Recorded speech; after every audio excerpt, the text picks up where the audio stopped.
Afaq Məsud qəza hekayə. Yataq odağı isti və sakit idi.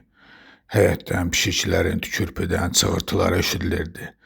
Pişiklər hər gecə ətrafa sakitlik çökəndə beləcə çığırışırdılar. Elə bil hər gecə kimsə bu zavallı heyvanları zorlayırdı. Ər evdə olmayan gecələr ona elə gəlirdi ki, pişikləri zorlayan ərdi. İşığı keçirib soyundu, gecə köynəyini geyib çarpayının kənarına oturdu. Sonra nə fikirləşdisə yenidən ayağa qalxıb işığı yandırdı. Üzünü kremləmək yadından çıxmışdı. Güzgünün qabağında əyləşib kremin qapağını açdı. Barmaqlayıb üzünə yaxa-yaxa fikirləşdi ki, gör bir neçə illərdir. Bu kremlə alıb evə yığır, səhər axşam üzünə yaxır. Hesablayıb üst-üstə gəlsən azı 3 litrlik balon ilə yer. Gör bircə tikə, üzü neçə kilo krem yeyib. Kremdən bir qədər də götürüb gözlərinin altına, alnına da yaydı və həmin nahiyələri jurnalda oxuduğu üsulla xırda-xırda ovmağa başladı. Ovduqca fikirləşdi ki, hər belə masajdan sonra üzü hamarlanmaq əvəzinə elə bil biraz da qırışır. Masajı düz eləmir nədir? Ya bəlkə arıqlığından dərisi boşalırdı. Axır hər nə idisə ürək bulandıran mənzərə idi. Qalxıb yenidən işığı keçirdi, yatağına girib adyalı üstünü örtdü. Qıçlarının əzəlləri küt-küt sızıldayırdı. Yadına düşdü ki, 2 gündür idmanla məşğul olmur. Odur ki, bir vaxtlar qarın əzəllərinin möhkəmlənməsi üçün etdiyi hərəkətlərə ayaqlarını cütləyib yuxarı aşağı endirib qaldırmağa, pəncələrinin ucu ilə havada müxtəlif rəqəmlər cızmağa başladı.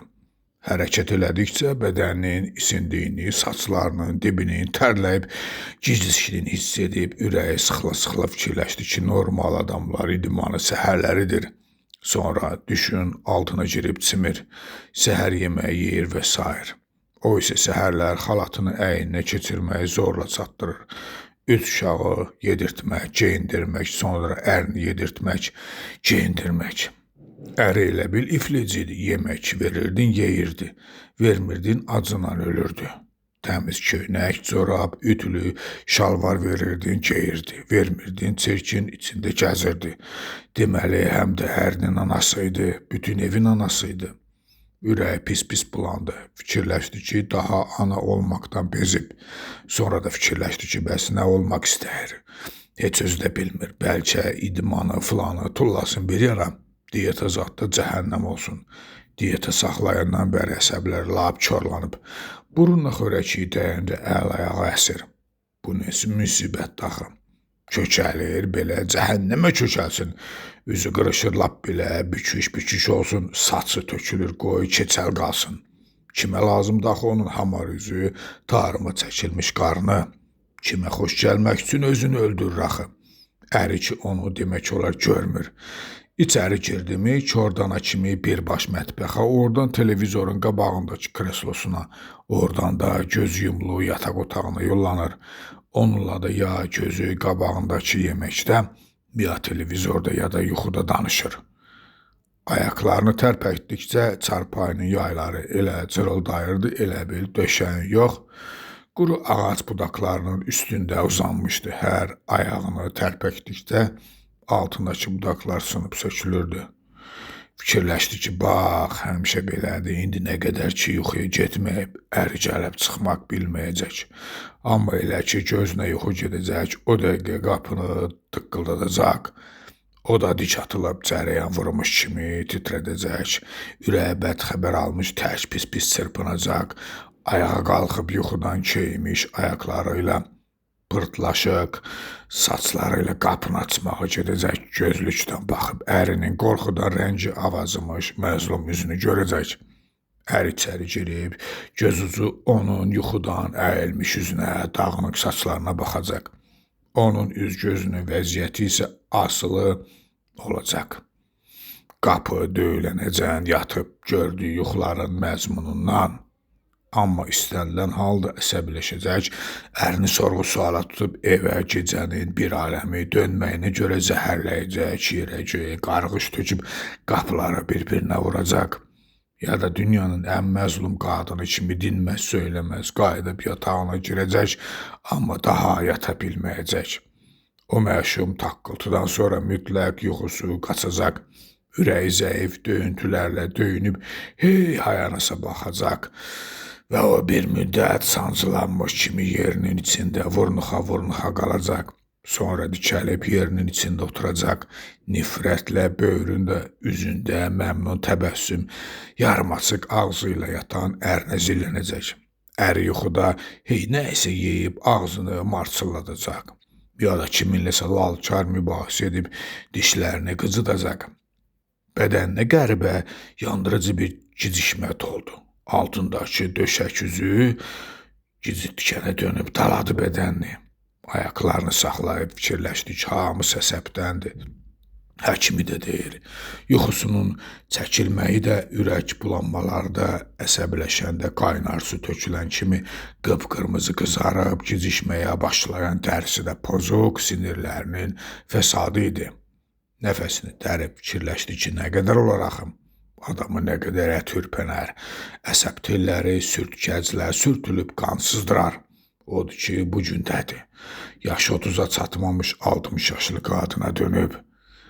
Sürətlə qocalır, əlləri də, gözləri də. Bir dəfə qocalmağını yuxuda da görmüşdü. Görmüşdü dırnaqları necə gicişir. Əl atıb dırnaqlarını qaşımaq istəyir.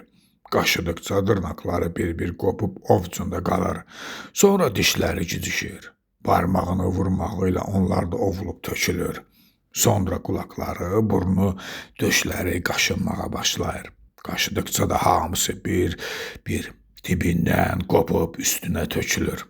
Ayaqlarını yuxarı qaldırıb velosiped sürən kimi hərləməyə başladı. Hərlədikcə nəfəsini nizamladı. Belə də hamiləlikdən boşalmış qarın əzəllərinə daha çox güc düşürdü. Bu hərəkətləri ötən aydan eləyirdi deyə qarnı elə bil biraz yığılmışdı. Ümumiyyətlə elə bil bütün bədən yığılmışdı. Demək, arıqlamışdı. Dikəlib üzbəüzdəki güzgüyə düşən əksinə baxdı. Qaranlıqda əksi özünə oxşamırdı. Fikirləşdi ki, onu bu vəziyyətdə görən qonşular Allah bilir, arxasınca nələr danışırlar. Elə bilirlər xəstədir ya nəyisə ayrı bir dərdi var. Elə qohumlarda üzünə gülürdülərsə də baxışlarından nigarançılıq yağırdı. O gün qardaşı da arıqlamaqdan altı gölgələnmiş gözlərinə baxıb, bu nə gündür qoymusan özünü, dedi. Fikirləşdi ki, doğrudan bu nə gündür qoyub özünü, orta məktəb şagirdinə oxşayır. Odur ki, axırı vaxtlar uşaqlar da baxmır sözünə. Nə deyir, üzünə şiniyib, şit-şit gülürlər. Ən qəribəsi isə bu idi ki, indi lazım olandan da arıq idi.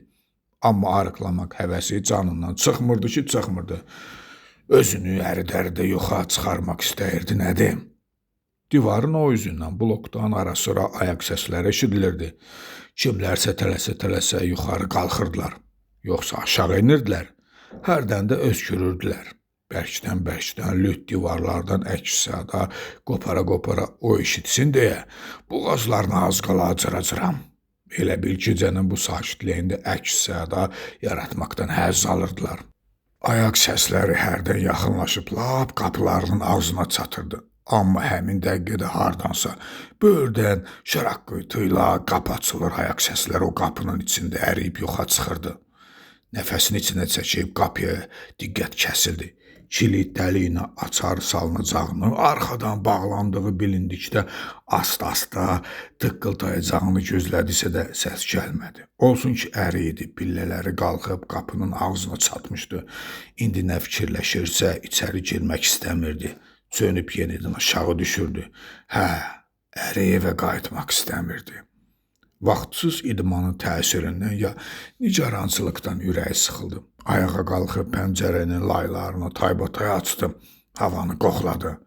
Havadan təzə biçilmiş ot ətri gəlirdi. Yaz fəsli yaxınlaşırdı. Bir neçə günə havalar isinəcəkdi. Günəş göyün tərkinə qalxıb göz ağrıtmağa başlayacaqdı. Ağaclar çiçəkləyəcək, şairlər ilhamlanıb bahar ətirli yazdan, yamyaşıl tumurcaqlardan ət tükən şeirlər yazacaqdı. Və heç kim bu baharı, həmin bu ilıq günəşi, növrəstə tumurcaqları 50 dəfə gördüyünün yaz deyib özlərini coşdurduqları bu fəslin riya dolu saxtakarlığının fərqinə varmayacaqdı. Pəncərəni bağlayıb fikirləşdi ki, bütün o çiçəklənməsi ilə, yaşıllanması ilə bir yaz fəsillərin ən ət tükəni idi. Son ucunda ölüm dayanan bu qoca müdrik dünyanın ildə bir kərə bu sayaq, al-əlvan dona girməyində, gəncləşib, civəllənməyində məkirli olan nəysə vardı. Bu qoca dünyaya payız, qış daha çox yaraşırdı. Çünki əvvəli də, axırı da soyuq, tənhalıq idi, ölüsü dirisindən çox idi. Bura gəlib çatanda bütün ölüb gedənlərini xatırladı. Ata-anası, baba, nənələri, xalaları, dayıları, əmiləri bir an içində evin hansı künclərindəsə saralmış fotolarından ona baxdılar. Hamısı ölmüşdü. Qalan bircə o idi 5-10 il tanıdığı adamların, ərinin və 3 mənasız uşağın əlində əsir-yesir qalmışdı. Uşaqların üçü də ərinə oxşayırdı. Elə oxşayırdılar, elə bil əri doğmuşdu onları. Odur ki, ölmək istəyirdi. Bir də ona görə ölmək istəyirdi ki, yenə yaz gəlirdi. Adamlar yalandan gülür, quşlar yalandan oxuyur, ağaçlar son gücünü toplayıb yenidən tumurcuqlayırdılar. Kəpənəklər isə gününən də öləcəkdi. Otlar da bir neçə aya saralıb solacaqdı. Qəfildən vücudunu qəribə bir yoxluq nəvəsi alsardı. Yoxa çıxmaq, min bir əziyyət və istirablar dolu yaddaşını, bədənini söndürüb ərimək eşqi. Bəzi uşaqları çıxılmaz kimsəsizlik dolu sifətlərlə evin hansı küncündəsə üzünə zilləndilər. Hiss elədi ki, ölmək istəyinə görə onlardan utanır. Bu bir növ uşaqlarını yarı yolda qoyub qaçmaq kimi bir şeydi. Sinəsinə dolan sıxıntını bir təhər udub fikirləşdi ki, axı niyə doğurdu onları? Sonra da fikirləşdi ki, doğanda hardan biləydi ki, ana olmağın yeganə sevinci doğuşdan sonraki analıq səadəti deyilən qısaca bir andı. Sonra uşaqlar böyüdükcə nəyə sevinməli idi axı? Uşaqlar böyüdükcə dərdlər də böyüyürdü. Uşaqlar barədə yadına bundan savayı ayrı hikmətli söz düşmədi. Deməli indi uşaqlarını yarı yolda qoyub ölə bilməzdi. İxtiyarı yox idi. Sonra fikirləşdi ki, dərdə bir bax, ölmək üçün də ixtiyarı olmalıdır. Ölməyin də yəqin ki, öz qanunları var, vaxtı icazəsi var. Sonra da fikirləşdi ki, bəlkə bu da bir cür ötəri vəziyyətdir. Belə vəziyyətlər o qədər olub ki, Allaha şükür. Sonra yadına dəfələrlə özünü öldürmək istədiyi məqamlar düşdü. Bir dəfə dişsiz ağzı ilə balaca əllərindəki alma qırığını yeyən qızı qucağında, balkonda dayandığı yerdə özünü körpəsi ilə bir yerdə aşağı atıb öldürmək istəməyi, uzun müddət məhəccərdən asılı-asılı qalmağını, qucağındakı körpəsi ilə bir havaya necə atılacağını, uşağı qucağında kəllə mayalaq vəziyyətdə aşağı uçacağını, yerə birlikdə dəyəcəklərini və bir-birinin gözünün içinə baxa-baxa öləcəklərini təsəvvür eləməyə düşdü yadına. Onda çətin dövrlər yadına gəlir, uşaqları ilə əri sözü bir yerə qoymuşdular. Gecənin birinci yarısı ərinin evə gəlməyini gözləyirdi. İkinci yarısı körpə oğlunun yuxusu qaçırdı. Gün ortaları isə qızının şıltaqlığı tuturdu. Yadına həmin dövrlər evin içi ilə yorğunluqdan və yuxusuzluqdan canavar kimi olaya-olaya onu bunu qapa-qapa gəzməyə düşdü. Yadına gəlir, o vaxtlar güzgüyə baxanda da özünü canavar oxşatırdı. Fikirləşdi ki, əslinə qalsam, elə indi də canavar oxşayır. Sonra fikirləşdi ki, canavara yox, itə oxşayır, ağıllı, sadiq itə. Fikirləşdi ki, əvvəllərdə bu günə düşdüyü olurdu. Dünyadan da özündən də bezirdi. Olurdu. Amma bu qədər uzun çəkmirdi. Arada görürdün, 1-2 gün ölmək istəyirdi. Amma necəsə bu uçurum darısqallığını andıran vəziyyətdən qurtulurdu. Sonradan 1000 dəfə Allaha şükür eləyirdi ki, nə yaxşı ölməyib. Çünki həyat gözəldir. Mənalarla, sirlərlə doludur və s. və əl-axır. Qonşu mənzillərdən hansındasa gülürdülər. Kimsə qəşş eləyib özündən gedirdi. Başda açmaq olmurdu gülən arvaddı, yoxsa kişi. Yatağına girib yorğanı başına çəkdi. Divar saatına baxdı. Saat 2 tamamı göstərirdi. Blokda ayaq səsləri tamam kəsilmişdi. Bütün mənzillərin qapıları kip bağlanmışdı. Binanın ümumi girəcəyi də bağlanıb kilidlənmişdi. İndi əri içəri girmək istəsəydi belə bu boyda sakitliyin içindən keçə bilməyəcəkdi. Sakitliyin ağırlığı altında sıxılan əşyaların səsi eşidilməyə başlayırdı. Şkaf rəflərində içi paltar dolu cığara torbalar asta-asta cırıldadı. Cığaralar bütün günü üst-üstə qalanmadan yorulub boşalır, dincəlirdilər. Döşəmədə cırıldadı, elə bil gərnəşdi. Otağa sakitlik çöktükcə içəriyə hardasa uzaqlarda baş vermiş faciənin havası axmağa başlayırdı. Bu elə belə sakitlik deyildi. Nəysə baş vermişdi, faciə baş vermişdi. Odur ki, əri gəlib çıxmaq bilmirdi. Bugün səhərin gözü açılandan ürəyi narahat idi. Əri də gün ortadan işdə yox idi. Yəqin yenə o müstəntiq dostuna ilişmişdi. Allah bilir, yenə üzbəüz oturub nədən danışırdılar, nə çürüdürdülər. Danışanda da tez-tez adamın ətini tökə-tökə onun üçün deyirdi. Onun üçün ki, axşam işim vardı, onun üçün deyirəm. Qəfildən gözünün qabağına gəldi ki, necə əri maşına minir, motor işə salır. Hava qaralanda bağ yolları lap daralır. İti işıqlarını qoşa buynuzlar kimi bir-birinin üzünə dirəyə maşınların sayı artır.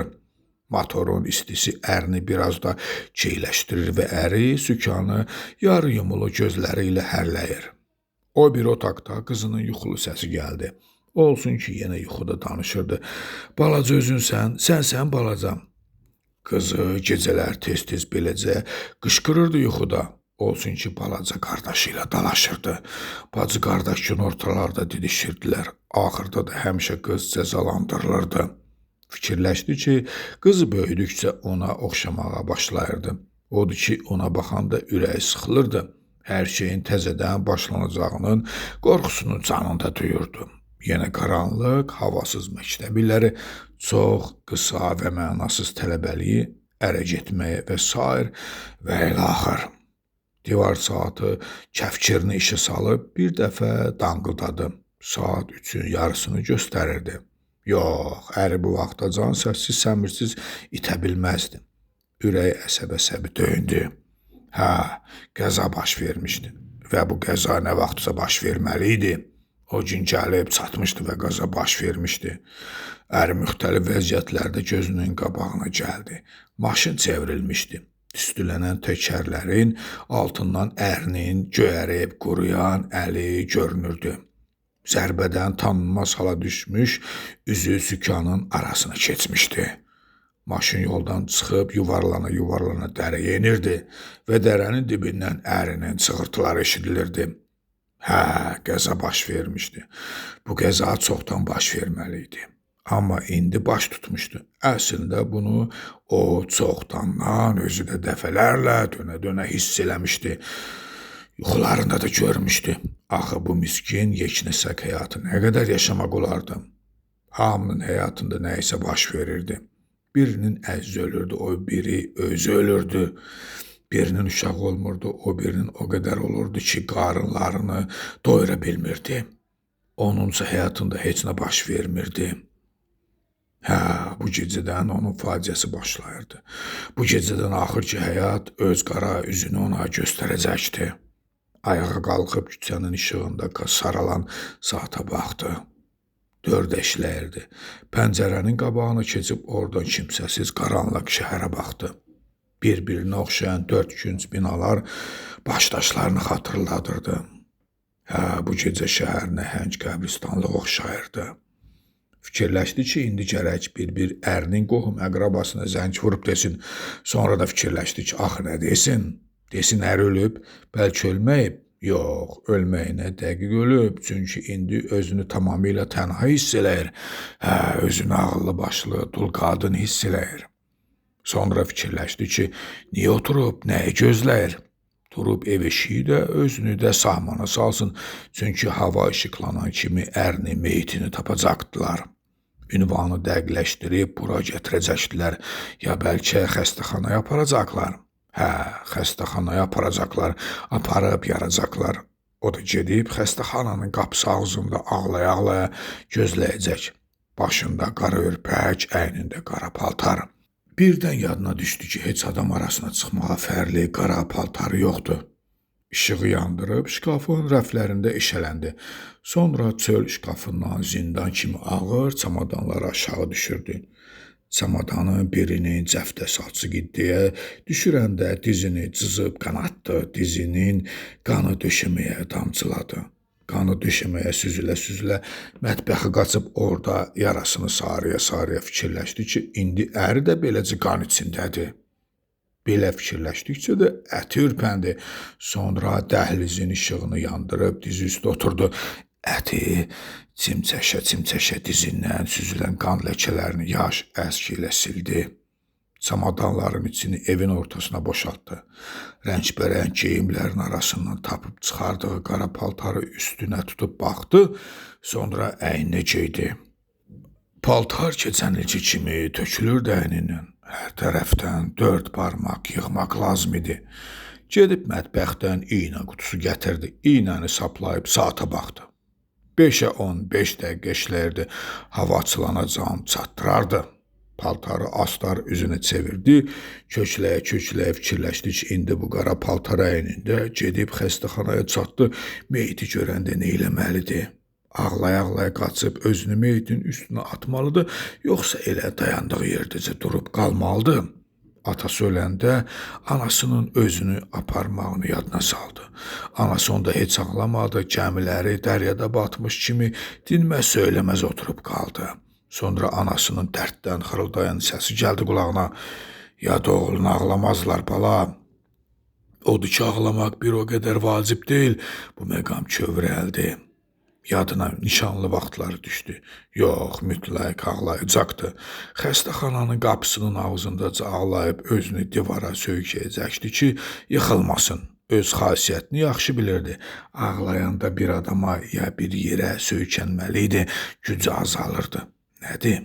Yəqin gəlib onu divardan aralayacaqdılar, aralayıb aparacaqdılar. Sonra da fikirləşdi ki, birdən heç kim ayırmadı onu divardan, yaddan çıxdı.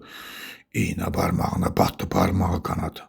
Fikirləşdi ki, niyə belə səfək-səfək şeylər haqqında düşünür? Ondansa öz gününü ağlasın. Tək qadın, 3 uşaq. Ərinin tər tükə-tükə qucaq dolusu daşıyıb soyuducuya doldurduğu bazarlıq 2-3 günə qurtaracaqdı. 2-3 gündən sonra bazara özü getməli olacaqdı. Ağır-ağır zəmbilləri, əlinin damarları şişə-şişə, ovucuları kəsilə-kəsilə özü daşıyacaqdı. Fikirləşdi, niyə daşımalı o qədər ərzağı ki, əri olmayandan sonra heç xörək bişirməyə ehtiyac qalacaqdı. Özü daim pəhrizdədir, uşaqlardakı Allaha şükür meyvə ilə şirniyyatdan savayı heç nə istəmirlər. Deməli, bazarlıq eləməkdən, çöldən gələn palçığı qurumuş kartof soğanı, yağlı əti yuyub, soyuducunun rəflərində yerbəyer eləmək kimi iyrənc proseslərdən canı qurtaracaqdı. Bir qutu yumurta alıb qoyacaqdı soyuducuya, qurtardı getdi. Fikirləşdi ki, heyf deyil yumurta, mədəni ərzaqdır. Nəyi var içindədir? Nə əlin batır, nə iyi gəlir. Bişməyə də göz qırpımında.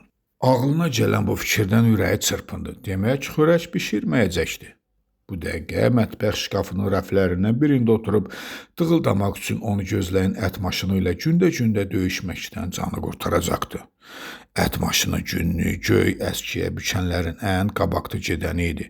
Tez-tez itilənməkdən nazilib kəpənək qanadına dönən bıçağı əti üyüdüb xırdalamaq əvəzinə özünə sarıyıb onu xarab maşın mühərriki kimi dəqiqədə bir zarıldadırdı. Yəni ki, məni sök təzədən yığ. Xörək bişirmək məsələsi ortadan çıxanda daha onunla əlbəyaxa döyüşə ehtiyac qalmayacaqdı. Yağlı qab qazanı sürtməkdən dırnaqlarını qıran sürtkəclərdən canı qurtaracaq, səhər axşam alabəzək ləkələrlə bəzənən qaz plitəsini də gündə-gündə təmizləmək lazım olmayacaqdı. Bu yerdə bədəninin qəribə bir istiliklə isindiyini hiss edib fikirləşdi ki, canı deyəsən hələ çox şeylərdən qurtaracaqdı. İllərlə ürəyi bulana-bulana gördüyü gündəlik məişət işləri, zəhləsi tökülə-tökülə həll etmək məcburiyyətində qaldığı ailə borcları bir-bir yadına düşdükcə həyəcanla nəfəsinin təngidiyini, otağın can sıxan qaranlığının avazıdığını duyub dikəldi. Yoxsa səhər açılırdı. Hə, demək təzə həyat başlayırdı, qayğısız, öhdəliksiz, azad həyat. Azadlıq haqqında fikirləşdikcə beyninə o qədər yeni fikirlər, yeni həyat imkanları gəldi ki, onları üst-üstə böyür-böyürə yığanda bunun tamamilə ayrı bir həyat olduğunu, bu həyata sürən qadının, yəni onun tamam ayrı adama oxşadığını anlayıb ürəkləndi. Paltarın hər iki yanı hazır idi. Qalxıb gecə köynəyini soyundu, paltarı geyinib güzgünün qabağında dayandı. Paltar əyninə kip otururdu. O bir otağa keçib işığı yandırdı, paltar tikən maşının qabağında oturub iynəsini sapladı. Paltar əynindən çıxarıb maşının iynəsi altına keçirdi. Hava işıqlaşırdı. Fikirləşdi ki, birazdan ərinin qohum-əqrabasına zəng vurmalıdır. Maşının düyməsini basıb söndürdü, sapı dişi ilə qırıb paltarı əyninə geyindi, güzgünün qabağına keçib saçlarını daramağa başladı və qəfildən gözü arxada otağın ortasında qalaqlanmış geyimlərə sataşdı.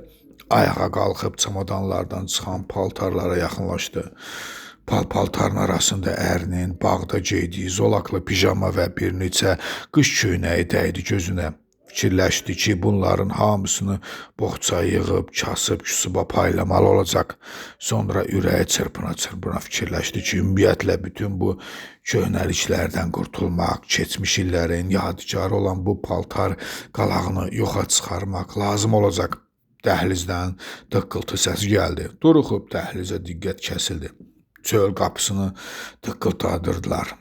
Ürəyi döyünə-döyünə fikirləşdi. Kim ola bu vaxt? Sonra elə həmin dəqiqədə başa düşdü. Əri idi, qayıdıb gəlmişdi. Hər axşam işdən evə qayıdan tək gəlib qapının ağzında dayanmışdı. Qapı bu dəfə bərk-bərk döyüldü, sonra dalbadal 3 zəng vuruldu. Olsun ki, əri daha uşaqların oynamağından qorxmurdu.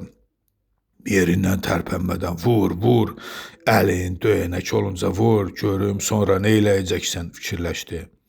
Qapının zəngi aramsız çalınırdı. Uşaqlar yuxudan oyanmışdılar. O bir otaqdan səsləri gəlirdi. Sonra hansı birisi yerə düşüb ayaqlayalın dəhlizə qaçdı. Otağın qapısını açıb içəri boylandı. Ana, ay ana, oğlu idi. Nədir? Qapı döyülür. Eşidirəm sən get yat. Hirsindən gözləri qarala-qarala fikirləşdi ki, demək o bayaqdan burada özünə qara paltar tikir. Bu bəydadaş isə sən demə öz kefində ağlamağı tutdu. Fikirləşdi ki, gör bir necə səfih qadındır. Qapı bu dəfə lap bərk döyüldü. Əsəbləri davam gətirmədi, dəhlizə çıxıb işığı yandırdı, gözlükdən çölə baxdı. Əri müqəssir üzlə qapının o tərəfində dayanmışdı, gözlüyə zillənmişdi. Nə var? Qapını aç. Açmıram. Dedim aç, biabır eləmə bizi, cəmaat yatıb.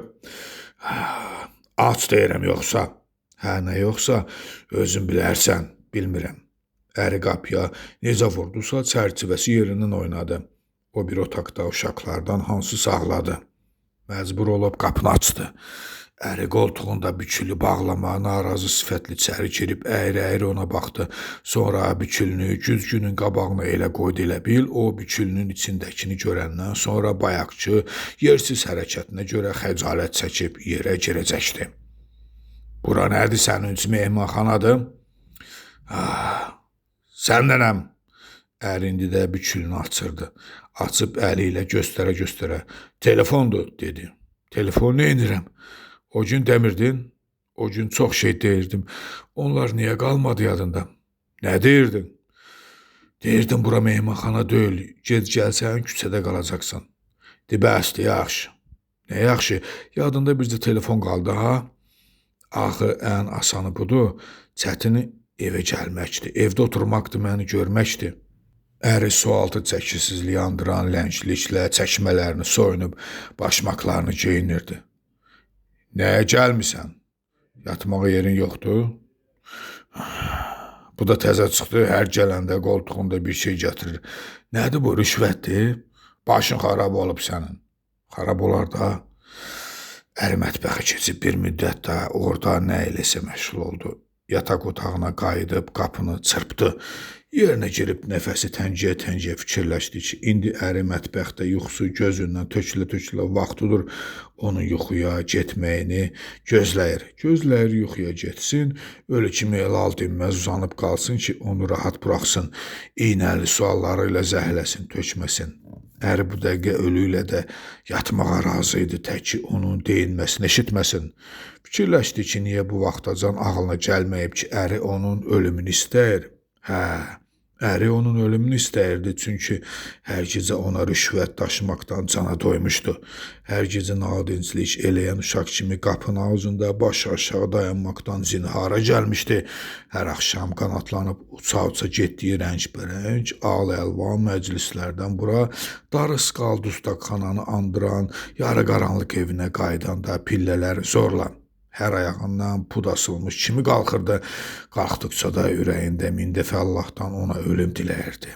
Çünki gecələrlə balışına dirsəklənib, onun üzünü eybəcər xəritəni tədqiq edən tək müşahidə eləməkdən, nəfəsinin nə vaxt kəsiləcəyini gözləməkdən bezmişdi. Əri hələ də mətbəxdə idi. İndi də ləng qurtumlarla deyəsən su içirdi, yoxsa əllərini yuyurdu. Axır nə idisə su səsi gəlirdi. Nəfəsini qısıb sakitliyə diqqət kəsildi. Su səsi deyəsən hamamdan gəlirdi. Ayağa qalxıb barmaqlarının ucunda dəhlizə çıxdı. Səssiz addımlarla mətbəxə sarı yeridi. Hamamın qapısı yarı açıq idi. Əri vannanın kənarına oturub dizlərinə dirsəklənmişdi. Əl üzü yandan şıraşırla su axırdı. Qapını aralayanda əri dik atıldı. Burada niyə oturmuşsan? Nəyə gözləyirsən? Əri pərt-pərt çiyinlərini çəkdi. Heç nəyə. Bəs niyə yatmırsan? Ürəyim bulanır, hə? Ürəyim niyə bulanır? Məni görəndə də. Əri nəfəsini dərib, üzünü yorğun halda yana çevirdi. Yenə başladın da. Qulaq as.